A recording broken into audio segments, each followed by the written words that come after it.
Hello friends, सर्दियों में च्यवनप्राश यूँ तो बच्चों से लेकर हम बड़े तक सभी इसे बहुत पसंद करते हैं। पर क्या आपने कभी ये सोचा है कि ये च्यवनप्राश घर में बहुत ही कम सामग्री में बहुत ही आसान तरीके से बनाई जा सकती है? तो चलिए आज मैं बहुत ही कम सामग्री में ये च्यवनप्राश बनाकर आप सभी के साथ शेयर करूँगी। वीडियो अच्छी लगे तो लाइक, शेयर और सब्सक्राइब करें। आंवले का च्यवनप्राश बनाने के लिए यहाँ 1 केजी मैंने आंवला लिया है। इस ठंड में आंवला बहुत ही आसानी से मार्केट में मिल जाती हैं।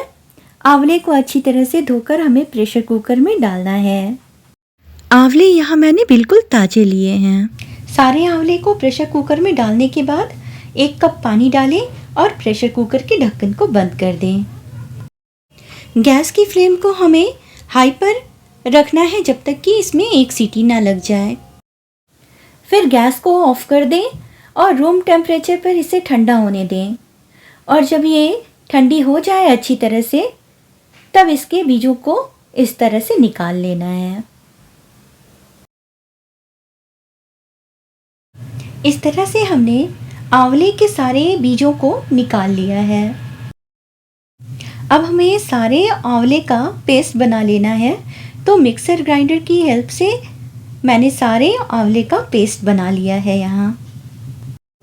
अब ये जो हमने आंवले की पेस्ट बनाई है, इन्हें निकालकर किसी कंटेनर में रख लेना है और इन्हें हम ढक कर रखेंगे जिससे कि हम आगे का प्रोसेस कर सकें। 8 से 10 तेजपत्ता लें, 20 से 25 काजू और 20 से 25 बादाम लें। दालचीनी के 1 बड़े टुकड़े को लें।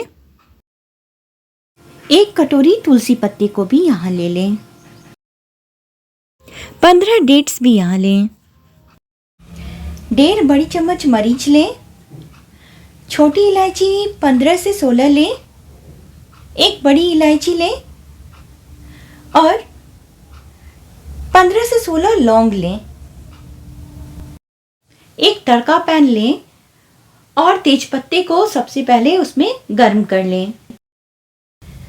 बिल्कुल कम फ्लेम पर हमें तेजपत्तों को गर्म करना है। अब इसमें बाकी मसालों को भी हमें डाल देना है। लौंग, इलायची, दालचीनी, जितने भी मसाले हमने रखे हैं, हमने सारे मसालों को इसमें डाल दिए हैं और तेजपत्ते को निकाल लिए हैं, क्योंकि तेजपत्ते हमारे यहाँ अच्छी तरह से हो चुके थे। 1 मिनट इन सारे मसालों को गर्म करने के बाद मिक्सर ग्राइंडर की मदद से हमें इनके पाउडर बना लेने हैं। ठंडा करके ही इन्हें हमें ग्राइंड करना है। तेजपत्तों को भी मैंने ऐसे हाथ से मसल दिया है ताकि ये अच्छी तरह से ग्राइंड हो जाएं। काजू और बादाम के भी हमें यहाँ पाउडर बना लेने हैं। इस तरह से हमने काजू और बादाम के भी पाउडर बना लिए हैं।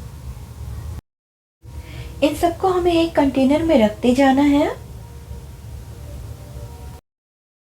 2 बड़ी चम्मच सौंफ के भी यहाँ हमें पाउडर बना लेने हैं। 15 डेट्स को यहाँ मिक्सर ग्राइंडर में ग्राइंड करके इनका पेस्ट बना लें। इन्हें एक प्लेट में निकाल कर रख लें। यहाँ पर तुलसी के पत्तों को डंठल से अलग कर दिया है मैंने। 10 ग्राम कच्चा हल्दी और 50 ग्राम अदरक लें। इन सबको हमें तुलसी के पत्तों के साथ ही ग्राइंड कर लेना है। अदरक और हल्दी दोस्तों ऐसे भी हेल्थ के लिए बहुत अच्छी होती है। सर्दी, खांसी या जुकाम में ये बहुत ही कारगर होती हैं। तो च्यवनप्राश में इन्हें भी डालना ज़रूरी होता है। इसी तरह तुलसी के भी बहुत सारे फ़ायदे हैं। ये जो च्यवनप्राश है दोस्तों, ये बहुत ही कारगर है और जो मार्केट में च्यवनप्राश मिलते हैं उन्हें भी मात करते हैं। तो यहाँ मैंने अदरक, हल्दी और तुलसी के पेस्ट बना लिए हैं। अब कढ़ाई को चढ़ाएं और जब कढ़ाई अच्छी तरह से गर्म हो जाए तब 2 बड़ी चम्मच घी इसमें डालें।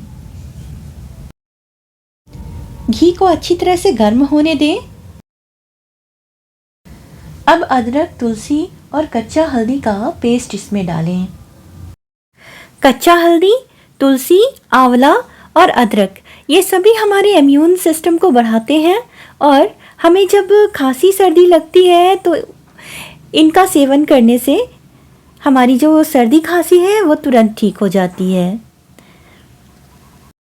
इसलिए च्यवनप्राश बनाने में हमें इन सारी चीज़ों की आवश्यकता होती है।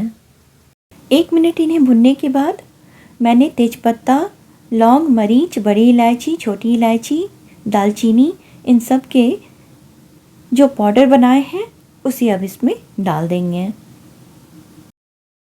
मैंने इसमें ही 2 बड़ी चम्मच सौंफ के पाउडर बनाकर मिला दिए हैं। अब इन्हें 2 बार चलाने के बाद यहाँ मैंने डेट्स की जो पेस्ट बनाई थी उसे भी इसमें मिला दिए हैं। इन्हें अच्छी तरह मिलाने के बाद काजू और बादाम के जो हमने पाउडर बनाए हैं उसे भी हमने इसमें डाल दिए हैं। अब यहाँ आंवले की जो हमने पेस्ट बनाई थी उसे भी इसमें डाल दें। तो 1 किलो आंवले की जो हमने पेस्ट बनाई है अब सभी को हमने इसमें डाल दिए हैं।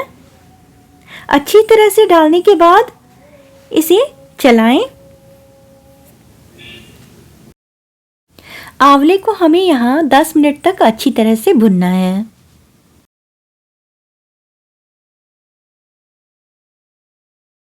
दस मिनट तक इसे मीडियम टू लो फ्लेम पर अच्छी तरह से भुनने के बाद इसमें 800 ग्राम गुड़ डालें।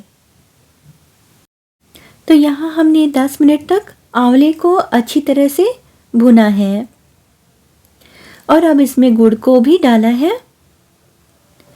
गुड़ के छोटे छोटे पीसेस यहाँ कर लेने हैं जिससे आसानी से आंवले में ये मेल्ट हो सके।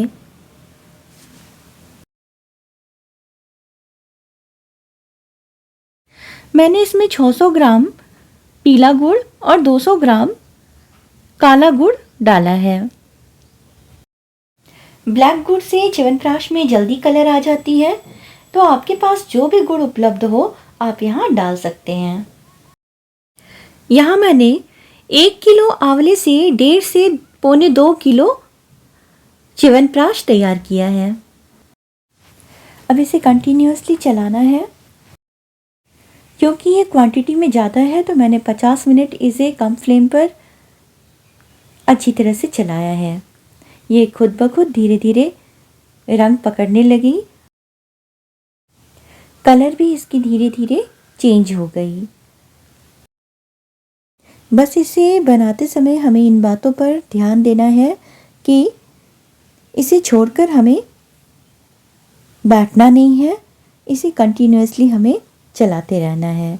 नहीं तो ये नीचे से अगर पकड़ लेती है तले को तो फिर उसकी स्मेल इसमें आ जाएगी और च्यवनप्राश अच्छी नहीं बनेगी। तो कंटिन्यूअसली इसे मीडियम टू लो फ्लेम पर पकाना है। ये खुद ब खुद कलर पकड़ लेती है। इसकी जो पाक है वो जब कड़ी हो जाती है तब हमें समझ लेना है कि हमारी च्यवनप्राश अब बन चुकी है। तो किसी कंटेनर में डालकर आप इसे सालों खा सकते हैं। आपको मेरी ये च्यवनप्राश की रेसिपी कैसी लगी ज़रूर मुझे कमेंट करके बताएं। और अगर आपने मेरे चैनल को सब्सक्राइब कर लिया है तो थैंक यू। और अगर आपने मेरे चैनल को सब्सक्राइब नहीं किया है तो जल्दी से मेरे चैनल को सब्सक्राइब कर लें, जिससे मेरी आने वाली सभी वीडियोस की नोटिफिकेशन आपको मिलती रहेंगी। तो इसे मैंने इस तरह से कंटिन्यूअसली चलाना नहीं छोड़ा है, चलाती रही हूँ मैं इसे। अब देखिए इसकी कलर जो है बिल्कुल ब्लैकिश हो चुकी है। तो हमें इस पॉइंट पर आकर गैस की फ्लेम को ऑफ कर देना है। ये अच्छी तरह से हो चुकी है हमारी च्यवनप्राश यहाँ तैयार। मार्केट से जब हम यही च्यवनप्राश लेने जाते हैं तो हमें काफ़ी इसके लिए पैसे लगते हैं, लेकिन घर में ये जो च्यवनप्राश है ये कितनी आसानी से तैयार हो जाते हैं और मार्केट के च्यवनप्राश से ये ज़्यादा टेस्टी भी लगते हैं।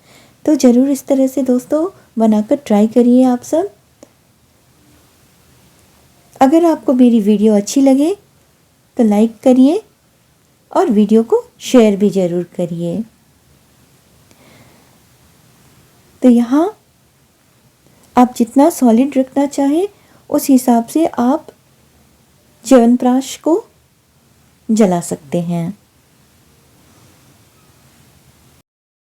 तो हमारी इस तरह की जब टेक्सचर तैयार हो गई है तो हमने गैस की फ्लेम को ऑफ़ कर दिया है। इसे ठंडा होने देंगे और थोड़े ठंडे होने के बाद इसे किसी कंटेनर में हमें रख देना है। मैंने इसमें प्रिजर्वेटिव कुछ भी नहीं डाला है, फिर भी आप फ्रिज में रखकर इसे सालों तक खा सकते हैं। जब भी आपको सर्दी जुकाम हो तो आप इस च्यवनप्राश को ले सकते हैं। ठंड में सभी को च्यवनप्राश खाना चाहिए। अगर आप इस होममेड च्यवनप्राश को खाते हैं तो आप हमेशा स्वस्थ रहेंगे। तो मैंने अच्छी क्वांटिटी में यहाँ च्यवनप्राश बनाकर रख लिया है।